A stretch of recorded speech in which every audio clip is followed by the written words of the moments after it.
Let's discuss more properly about the signed representation, signed extension for the number which is less than 32 bits. I think that that example that I discussed with 8-bit value is not enough to understand properly because you might think that if I wrote F here, so it means I have to write more Fs. No, that's not how it works. As I told you, the first bit of the number is the representation of the sign, either plus or minus, either positive or negative. So in this case, what do I mean? If the first bit is 1, so we have to add ones. If it's the first bit is 0, so we have to add zeros.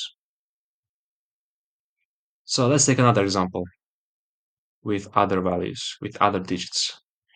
Let's say we have D, A, 5, 1. Okay?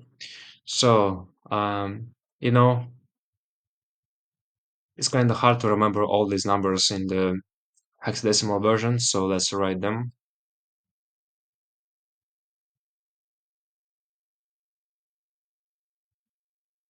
Sorry, it's not how it has to be.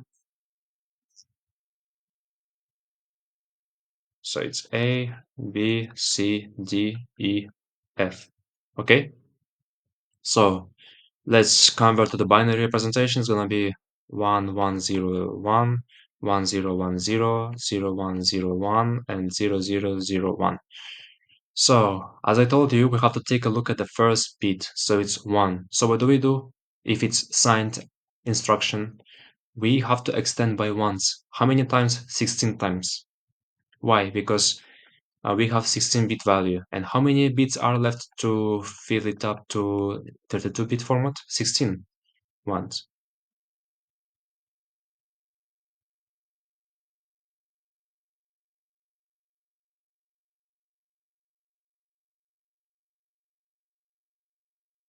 So what is that value?